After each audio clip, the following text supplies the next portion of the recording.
Hello दोस्तों, रसायन विज्ञान की इस क्लास में आज हम जिस तत्वों के गुण के बारे में बात करने वाले हैं वो है हमारे पास इलेक्ट्रॉन बंधुता। तो इस वीडियो में हम इलेक्ट्रॉन बंधुता के बारे में विस्तारित रूप से पढ़ने का प्रयास करेंगे। तो हमारा जो टॉपिक है आज का वो है इलेक्ट्रॉन बंधुता।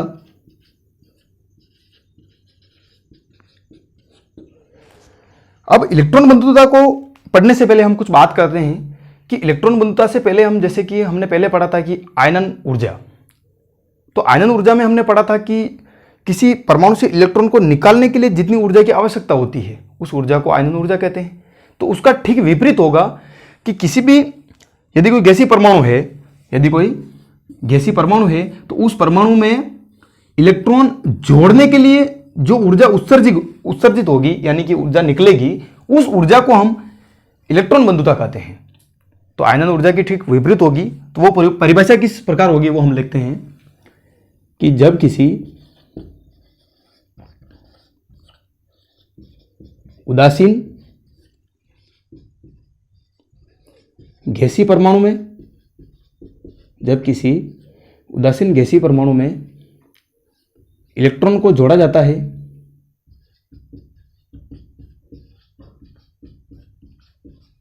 तो ऊर्जा उत्सर्जित होती है।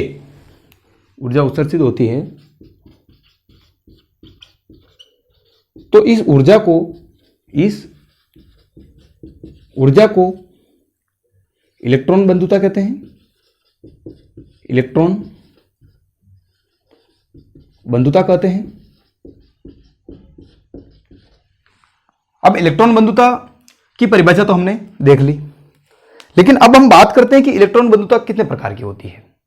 तो वो हम देखते हैं कि अब जैसे ये परमाणु है तो इस परमाणु में जब हम प्रथम इलेक्ट्रॉन यानी कि ये परमाणु उदासीन अवस्था में है और जब हम इस परमाणु में प्रथम इलेक्ट्रॉन को जोड़ते हैं यानी कि नंबर 1 इलेक्ट्रॉन को हम जोड़ते हैं पहले इलेक्ट्रॉन को, तो पहले इलेक्ट्रॉन को जब हम जोड़ेंगे तब तो ऊर्जा होगी उत्सर्जित। और जब हम दूसरे इलेक्ट्रॉन को जोड़ेंगे यानी कि किसी परमाणु में जब हम फिलहाल के लिए पहले इलेक्ट्रॉन की बात करते हैं कि जब किसी परमाणु में प्रथम इलेक्ट्रॉन जोड़ते हैं तो ऊर्जा उत्सर्जित होगी और जो परमाणु है उस पर ऋणावेश आएगा। तो प्रथम इलेक्ट्रॉन को जोड़ने पर जो ऊर्जा उत्सर्जित होती है उस ऊर्जा को हम प्रथम इलेक्ट्रॉन बंधुता कहते हैं। तो हम लिखते हैं प्रथम इलेक्ट्रॉन बंधुता।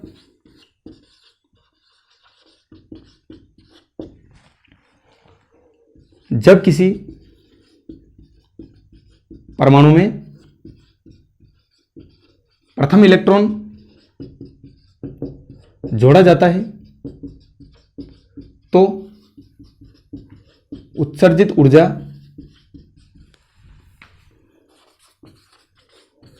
प्रथम इलेक्ट्रॉन बंधुता कहलाती है। प्रथम इलेक्ट्रॉन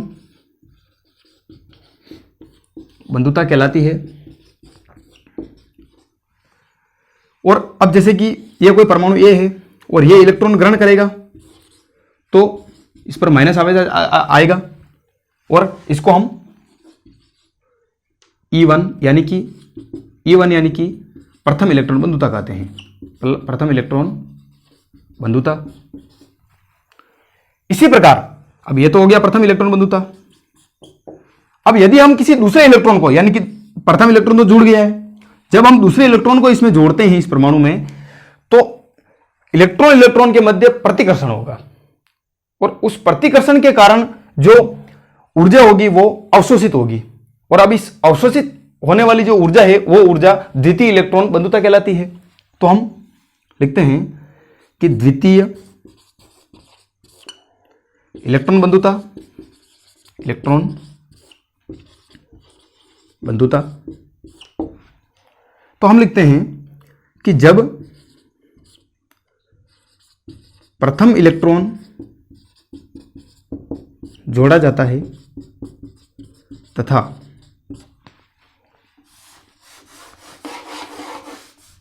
बाद में द्वितीय इलेक्ट्रॉन जोड़ने पर ऊर्जा प्रतिकर्षण के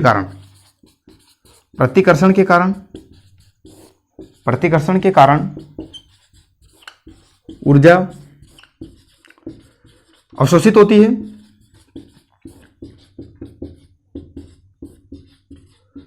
तो इस ऊर्जा को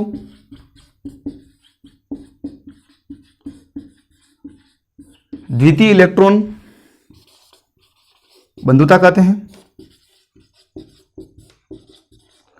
तो इस प्रकार जैसे जैसे इलेक्ट्रॉन जुड़ते जाएंगे वैसे वैसे इलेक्ट्रॉन बंधुता का प्रकार ये जो है बढ़ेगा। जैसे कि प्रथम इलेक्ट्रॉन को जोड़ेंगे तो प्रथम इलेक्ट्रॉन बंधुता कहलाएगी, द्वितीय के लिए द्वितीय इलेक्ट्रॉन बंधुता, इसी प्रकार तृतीय इलेक्ट्रॉन बंधुता, इस प्रकार इसका बढ़ेगा। तो ये अब ये परमाणु, कोई ये परमाणु है जिसके ऊपर माइनस आवेश आ गया है, ये माइनस आवेश है, ये प्रथम इलेक्ट्रॉन जोड़ने पर एक आवेश आया है। तो जब हम दूसरा इलेक्ट्रॉन जोड़ेंगे तो उसके ऊपर दो माइनस आवेश आ जाएंगे। तो इस प्रकार जैसे जैसे हम इलेक्ट्रॉन जोड़ते जाएंगे वैसे वैसे इलेक्ट्रॉन बंधुता का मान भी बढ़ता जाएगा। और यदि हम इलेक्ट्रॉन बंधुता को ज्ञात करने की बात करें तो प्रायोगिक रूप से इसका निर्धारण करना बहुत ही मुश्किल है, यानी कि असंभव है। लेकिन ऊष्मागतिकी मानों के आधार पर हम पता लगा सकते हैं कि इलेक्ट्रॉन बंधुता को हम किस प्रकार ज्ञात करें। अब जैसे कि हमने देखा कि इसमें अब प्रथम इलेक्ट्रॉन बंधुता है, इसमें ऊर्जा उत्सर्जित होती, ऊर्जा का उत्सर्जन हो रहा है। तो अब वह प्रक्रम जिसमें ऊर्जा का उत्सर्जन हो रहा है वो कहलाएगा ऊष्माक्षेपी। तो ये हो गई ऊष्माक्षेपी प्रक्रिया। और जब अब द्वितीय इलेक्ट्रॉन बंधुता में हमने पढ़ा कि जो इलेक्ट्रॉन द्वितीय इलेक्ट्रॉन जुड़ता है तो प्रतिकर्षण के कारण जो उस ऊर्जा होती है उसका अवशोषण होता है, यानी कि ऊर्जा का अवशोषण होता है। तो जहां ऊर्जा का अवशोषण होता है उसको क्या कहते हैं? ऊष्माशोषी प्रक्रिया। तो इस प्रकार इनमें प्रथम इलेक्ट्रॉन में उत्सर्जन होगा तो ऊष्माक्षेपी प्रक्रिया होगी, और यदि अवशोषण होगा तो ऊष्माशोषी प्रक्रिया होगी। और इलेक्ट्रॉन बंधुता को हम एक नोट के रूप में लिखते हैं। इलेक्ट्रॉन बंधुता को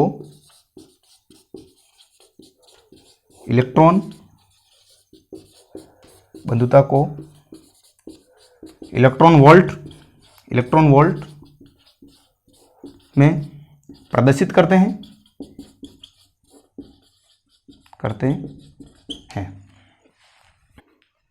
और अब हम बात करते हैं कि इलेक्ट्रॉन बंधुता का तत्वों में किस प्रकार क्रम है। तो यदि हम अक्रिय गैसों के प्रकरण में देखते हैं कि अक्रिय गैसों के प्रकरण में, तो अक्रिय गैसों में जैसा कि हमने पढ़ा है कि अक्रिय गैसों का जो इलेक्ट्रॉनिक विन्यास होता है, यानी कि उनका अष्टक पूर्ण होता है, वो अस्थायी होते हैं।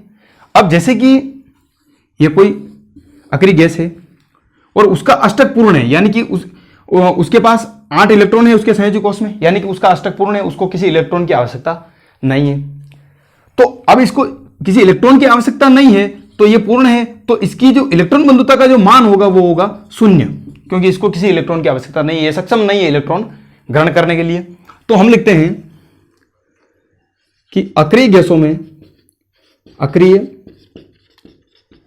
में अष्टक पूर्ण अभिविन्यास होने के कारण ये इलेक्ट्रॉन ग्रहण करने में असक्षम होते हैं,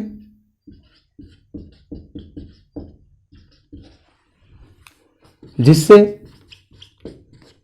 इनकी इलेक्ट्रॉन बंधुता का मान सदैव 0 होता है। इसी प्रकार हम बात करते हैं कि यदि हम बात करते हैं कि बेरिलियम और मैग्नीशियम की इलेक्ट्रॉन बंधुता का मान 0 होता है। अब हमने देख लिया कि अक्रिय गैसों में तो 0 होता है, क्योंकि इनमें जो इलेक्ट्रॉनिक विन्यास होता है वो होता है NH2 और P6, यानी कि 6, 7, 8, यानी कि 8 इलेक्ट्रॉन इनके अष्टक में होते हैं, तो ये पूर्ण है। इसी प्रकार बेरिलियम और मैग्नीशियम में किस प्रकार होगा कि इनका जो विन्यास होता है वो NH2, यानी कि इनका जो संयोजी कोष होता है, यानी कि इनके संयोजी कोष में जो इलेक्ट्रॉन होते हैं वो पूर्ण रूप से होते हैं। तो इनमें हम लिखेंगे कि कक्षक पूर्ण होने के कारण, कक्षक इलेक्ट्रॉन से पूर्ण होने के कारण इलेक्ट्रॉन बंधुता का मान शून्य होता है। इसी प्रकार हम एक और उदाहरण लेते हैं, जैसे कि हम लेते हैं कि नाइट्रोजन और ऑक्सीजन के लिए, नाइट्रोजन और ऑक्सीजन के लिए, तो इनके लिए इलेक्ट्रॉन बंधुता का मान सबसे कम होता है,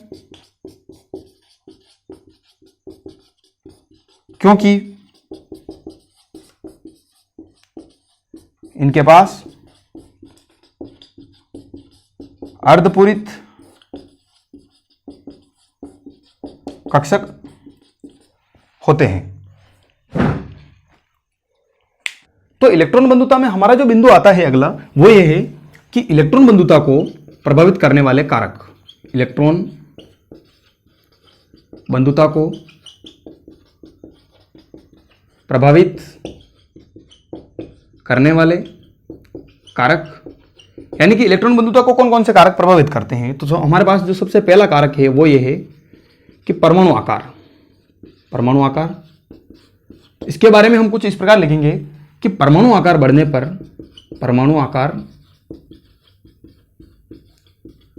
पर इलेक्ट्रॉन बंधुता का मान कम होता है, और यदि हम अगले जो कारक की बात करते हैं वो है नाभिकीय आवेश। नाभिकीय आवेश,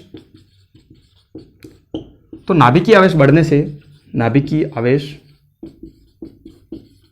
बढ़ने पर इलेक्ट्रॉन बंधुता का मान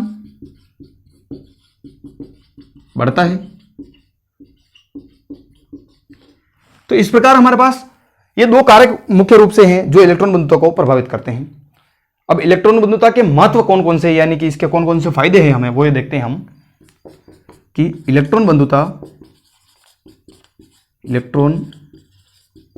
बंधुता का महत्व। तो सबसे पहला जो महत्व यह है कि वे तत्व, यानी कि वे तत्व जिनकी इलेक्ट्रॉन बंधुता का मान उच्च होता है, वे तत्व जिनकी इलेक्ट्रॉन बंधुता का मान उच्च होता है, वे इलेक्ट्रॉन को ग्रहण करने में सक्षम होते हैं। तो वे तत्व जिनकी इलेक्ट्रॉन बंधुता का मान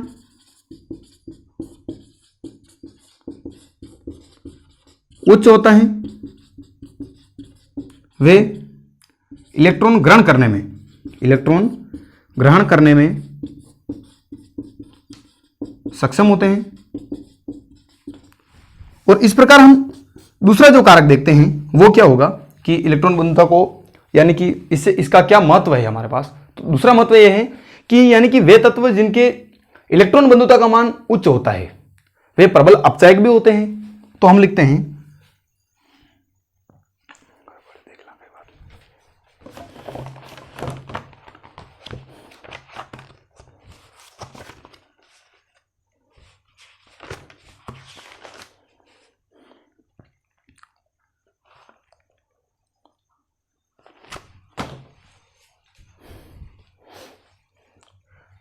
और जब हम दूसरे कारक की बात करते हैं तो वो यह होगा कि वे तत्व जिनकी इलेक्ट्रॉन बंधुता का मान उच्च होता है वे प्रबल ऑक्सीकारक होते हैं। तो वे तत्व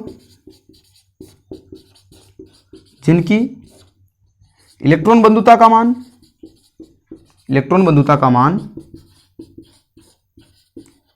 उच्च होता है वे प्रबल ऑक्सीकारक होते हैं, प्रबल ऑक्सीकारक। और इसके लिए उदाहरण के लिए हम देखें तो वो कौन कौन से होंगे, फ्लोरीन है, क्लोरीन है, ब्रोमीन है और ऑक्सीजन है आदि बहुत सारे हो सकते हैं। तो इस प्रकार हमने इलेक्ट्रॉन बंधुता के बारे में पढ़ने का प्रयास किया और इसी तरह के वीडियो देखने के लिए हमारे चैनल को लाइक, सब्सक्राइब और शेयर जरूर करें।